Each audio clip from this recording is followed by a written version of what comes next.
Hey ladies and gentlemen, welcome back to the channel. It is Warship Wednesday, hashtag Warship Wednesday, and you are here on the home of the Slightly Above Average Ship Review. I'm your host KPZ, average player in World of Warships Legends. I am here today in the campaign ship, the Tier 7 American Premium Destroyer Summers. As you know, I put out a Summers video a couple weeks ago. That was a torpedo build. This is a gunboat build review video. So I've got Vincent Mordoff as my commander, and it is constructed to maximize its gunboat ability. We are here on Sleeping Giant in a domination match. There's a look at the teams. I can't promise that we're going to be just tearing it up left and right, or that we're going to gunboat every single thing we see. I can promise you will like the outcome of this match. Okay, so here I'm just going to launch some speculative torpedoes into the gap there. I'm not really going to shoot at that ship. They've got a couple of destroyers on the enemy team, so I'm hoping they went somewhere else. But knowing my luck, they probably did not. So I'm avoiding going into the cap right now. This is definitely a strategy you can utilize. Get the enemy destroyers to reveal themselves by either going into the cap or whatnot. I am not going to proclaim myself to be a strategy expert, however. All right, there's a Fletcher, one of the enemy destroyers. We will launch at where I think he's going to be, then go back into the cap to try to cap it out because they are not in the cap. There's the other destroyer. So I get both of them over here. Fantastic. And we're just going to cruise behind this island and kind of chill out, although we were spotted right there. So we'll shoot at the enemy Fletcher. He puts up his smoke screen. I put up mine, and none of us can see the other. So that's what we call stalemate. And right as I'm moving forward, thinking he's going to launch torpedoes, he becomes visible again. So now I'm like, I want to back up, but my propeller is disabled. So I have to fix that, and I'm spotted because the other enemy destroyer nosed in, and he's very close to my position. First, I'm going to shoot at that Fletcher. Then here is the other Fletcher. Don't have a torpedo reload, so hit him pretty hard. Good splash damage on these U.S. guns. We're going to move forward, splash them again, and we're going to dodge these torpedoes. Hit the rock, back up, third salvo. And I believe that is called a kill pinch, ladies and gentlemen, by a member of my team. Okay, so we still got the other Fletcher out there. One destroyer down. You saw beautiful splash damage on these guns. I want to say my reload with these things is 4.6 kilometers, or 4.6 kilometers, 4.6 seconds. So that's not too bad. We're going to nose back in here to the island while we cap out this base. Let me go grab my calculator, because I want to calculate our DPM with this build while I'm waiting for the Fletcher to foolishly show himself. So 60 seconds in a minute, we're going to divide by 4.6 seconds. That is our reload. We get 13.043478.3. If you're a mathematician, you already knew the answer.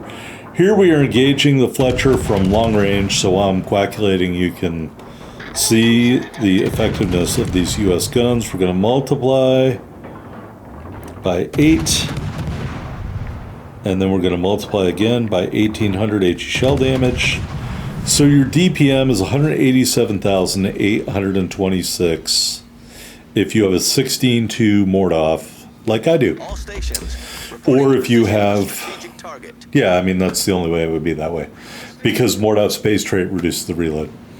Okay, so we captured out this cap circle, whatever it is, Charlie, I guess. We're going to move forward here, and if we can engage the Fletcher, great. If we can't, we can't. So don't think that this thing is an gunboat, a masterful gunboat. It's not. Is it a good gunboat? Yes. Can you hurt ships that are already damaged? Absolutely. But you're not going to win a gunfight with an Akizuki. The end. You probably won't win one with a Fletcher. You probably won't win one with a kid. Just being honest, just my 2 cents. Which is why I run it as a torpedo boat. Anyway, neither here nor there. So we are launching at the Richelieu. We are pointing out the Suzuya. Got a Colorado over here. And of course, in the wind is the Fletcher, who we're just waiting to finish him off. Let's be honest. As you can see, I launched 2. I kept 1 in reserve. I'd really like to do that with this kind of ship. That way you will always have 1 left. And there were the shells from the Fletcher. He's hiding behind the island. There he is visible. We're going to just launch into where he's visible at. And we're going to light him up with these U.S. guns. We spotted him as well for our teammate. And so our teammate splashed him a lot. Did a lot of damage. He's backing back and forth. We knocked out his propulsion. And he's not making it easy. That's for sure. We're just continuing to raid and the shells in. Meanwhile, we do get a torpedo strike on the Richelieu. And we finish off the Richelieu. I guess he might have flooded out for the end of that. Just a guess. Kill number 1. All right. There's look at the teams. I think when I looked at the scoreboard there, I presumed that the Fletcher was dead. Now, clearly, since there's a smoke screen going up, he is not dead. And I have no desire to tangle with that Suzuya at all. But as you can see, those low trajectory shells coming out of the smoke screen, that is the Fletcher. There he is visible. We are going to risk life and limb. He's turning as we send our first 2 turrets. And that's all we need. Kill number 2. And as we turn away, we're about to get splashed. We are going to send out some... There's the splash. I think maybe 1 more splash will be incoming. But I'm just waiting for this reload. There it is. There's the splash that hurt me deeply. Ouch. But we get our torpedoes off towards the Colorado. All right, so I'm bailing back out of here. As you can see, we have 2 caps. The enemy has alpha cap. And I don't want any part of the Suzuya. I am not afraid of this Colorado at all, but I just don't want to mess with the Suzuya, so I am getting out of dodge. Going to try to light the Colorado on fire as I go around the island, and those last shells are not going to do it. Okay, but we have a comfortable lead, 6 ships to 4 ships for the red team, so I am just going to continue on doing what I'm doing and hope that this works out. Suzuya out there, I would really like my teammates to kill him, please. Thank you. And our torpedoes, not sure they're doing anything, although there's a smoke screen in the way, so maybe the Colorado will blunder into my torpedoes and really make me have a great day. Okay, I guess that didn't happen. And now the red team, the couple other ships that they have left moved into the Bravo cap. Just checking out the Richelieu and the other ship, whatever it is. Suzuya out there, Colorado. Enemy battleship detected. Now, sending torpedoes towards a bow-on ship is always iffy. You always kind of want them to declare one way or the other, like I'm turning left or I'm turning right. Turn to port, turn to starboard. Which way are you turning your wheel? You always want some sort of angle as opposed to launching on a ship that's coming right at your torpedo spread. So we get a little bit of an angle, launch the Colorado. Here we're going to bow in on the Richelieu and just try, it's a Brandenburg, sorry. We're going to bow in on the Brandenburg. We're just going to try to get some sort of angle to be able to engage him with our torpedoes. We're coming up on a reload. There it is. We launch 1 launcher and we launch our 2nd launcher towards the Brandenburg. And we're just going to skim by this island, and then hopefully I can continue to use my torpedoes to engage these ships. Why not? All right, couple torpedo strikes, presumably on the Colorado. And is he flooding? Yes, he is flooding. We're just going to hope that works. And it does. Kill number 3, Brandenburg. I'm going to throw down my smoke screen. I'm going to light him up because he's lit up by other ships. You can see his secondaries did kick on there before we fell into our smoke screen. But look at that. Couple of torpedo strikes. And kill number 4. Yes, ladies and gentlemen, we are officially on the hunt for a Kraken.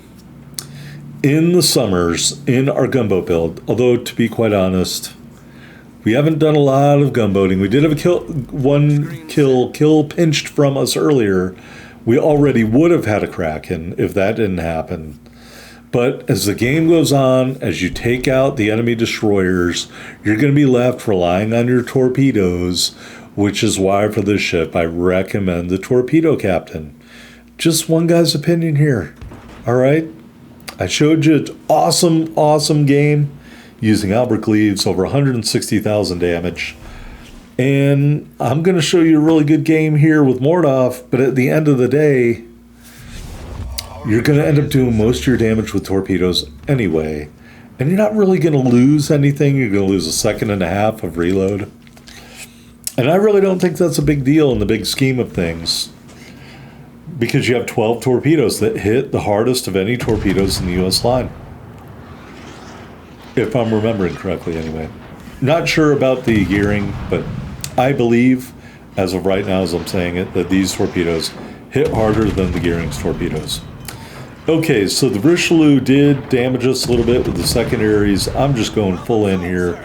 We are gunboating the Richelieu simply because A, I don't have any torpedoes. B, he went behind a rock. And there wasn't really anything I could do to get the torpedoes to go through the rock, even if I did have a reload. So we're just kind of going to round the corner here, and then I'm going to go straight. I am not going to directly follow him because I want to be able to shoot torpedoes at him. So here we're going to torp out at the Richelieu, kind of a modified spread. Maybe hoping one of those will catch him. We're going to go back around this corner of the island here because I don't want to get lit up by his secondaries. And we're going to go into the cap, which he is capping. And in a minute here, we are going to turn our guns back on and start gunboating. As you can see, much to my chagrin and disappointment, all of our torpedoes totally missed. Richelieu, kind of a fast battleship. Not really shocked by that. So now we've got him in the open water, and more importantly, he's spotted by my teammates. If I had a smoke screen, I would use it, but I do not, so I can't.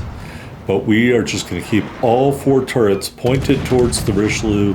Everybody is shooting at him, and we set him on fire, and we're just going to keep pouring the fire in with our main battery. And as you can see, we are going to get the final kill on, or the final hit that leads to the kill of the Richelieu. And one more salvo. I think that's all we need. There it is. Kraken Unleashed. Forgot to do that the last couple of times. It feels so good to say it like that. That is how it's done. Okay, so the rest of this match is just going to be meandering around the board, looking for the Suzuya, who smartly ran away. Also cowardly ran away. But I can't blame him. And we have all the caps. We're just going to get the points and win this match because the time is going to run out. And we have all the points. And there we are.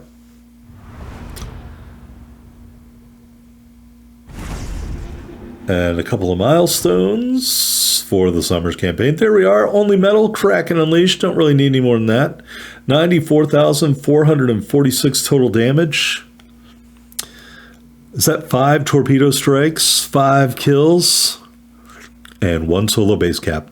We ended up with 452,210 silver and 5694 ship XP and commander XP. Top of the board, 2120 base XP with those 5 big kills. Was it a good game? Yes. Was it a Kraken Unleashed? Of course. Was it as good as the match we had using Albert Gleaves? No. And I have some other games in the can with the same commander build. They weren't as good. All right, upgrades. For this build, we're using Naming Systems Mod 1, Propulsion Mod 2, Concealment Mod 1, all the same as the last time. But here's one of the differences right here. main battery mod 3, which gives us a faster main battery reload. Got 2 charges of the smoke generator, 2 charges of the engine boost. We were running the common battle booster for speed. Got this Type 9 permanent camo and the Independence Day 21 flag. Stats, 17,300 hit points. That's a boost. Got those 4 twin 127 turrets. Is that 10.7 kilometer firing range, 4.6 second reload, 14.1 second turn time. HE shells 1,800 damage with a 5% fire chance. AP shells 2,100 damage.